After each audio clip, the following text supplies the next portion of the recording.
റസൂലുള്ളാഹി സ്വല്ലല്ലാഹു അലൈഹി വസല്ലമ തങ്ങൾക്ക് എത്ര വലിയ മഹത്വമാണ് സഹോദരങ്ങളെ അല്ലാഹു നൽകിയത്. ഒരൊറ്റ നബിക്കും നൽകാത്തൊരു മഹത്വം പറയട്ടെ. ലോകത്ത് നിങ്ങൾ നോക്ക്, മനുഷ്യ വിഭാഗത്തിൽ റബ്ബ് സുബ്ഹാനഹു വ തആല സത്യത്തിന് ഉപയോഗിച്ചതാരെയാണ്? സൃഷ്ടിജാലങ്ങളെ ഒരുപാട് അല്ലാഹു സത്യം ചെയ്ത് പറഞ്ഞിട്ടുണ്ട്. വശംസി വളുഹാഹാ വൽഖമരി ഇദാ തലാഹാ വന്നഹാരി ഇദാ ജല്ലാഹാ വല്ലൈലി ഇദാ യഗ്ശാഹാ. ആകാശവും ഭൂമിയും രാത്രിയും പകലും സൂര്യനും ചന്ദ്രനും വ്യത്യസ്ത സമയങ്ങളും അല്ലാഹു സത്യത്തിന് ഉപയോഗിച്ചിട്ടുണ്ട്. പക്ഷേ മനുഷ്യ വിഭാഗത്തിൽ അല്ലാഹു സത്യത്തിന് ഉപയോഗിച്ചത് ഒരേ ഒരു വ്യക്തിത്വത്തെയാണ്. അഷ്റഫുൽ ഖൽഖ് മുഹമ്മദുർ റസൂലുള്ളാഹി സ്വല്ലല്ലാഹു അലൈഹി വസല്ലമ തങ്ങളെ മാത്രമാണ്. 1000 കൊല്ലം ജീവിച്ച മഹാനല്ലേ ആദം നബി അലൈഹിസ്സലാം. 1000-ലധികം വർഷം ജീവിച്ച മഹാനല്ലേ നൂഹ് നബി അലൈഹിസ്സലാം.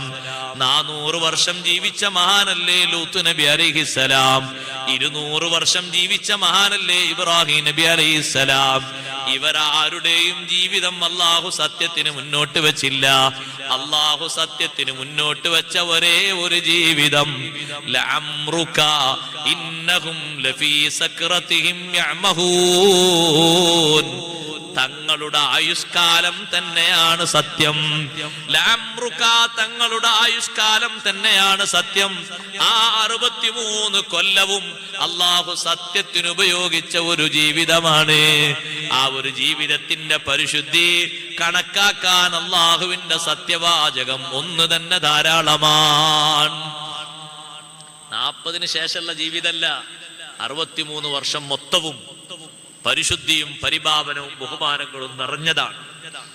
ഒരിഞ്ച് കുറവില്ലാതെ 40-ന് ശേഷം എന്തെല്ലാം ബഹുമതികളുണ്ട്, എന്തെല്ലാം ശ്രേഷ്ഠതകളുണ്ട്, മഹത്വങ്ങളുണ്ട്.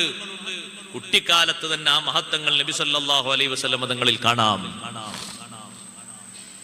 കുട്ടിക്കാലത്ത് കാണുന്ന മഹത്വങ്ങൾ ധാരാളമുണ്ട്. ഒന്ന് നോക്ക് നിങ്ങൾ, 40-ന് ശേഷം നബി സല്ലല്ലാഹു അലൈഹി വസല്ലം തങ്ങൾ നൽകിയ സാന്ത്വന പ്രവർത്തനം, അത് കുട്ടിക്കാലത്തുണ്ട്.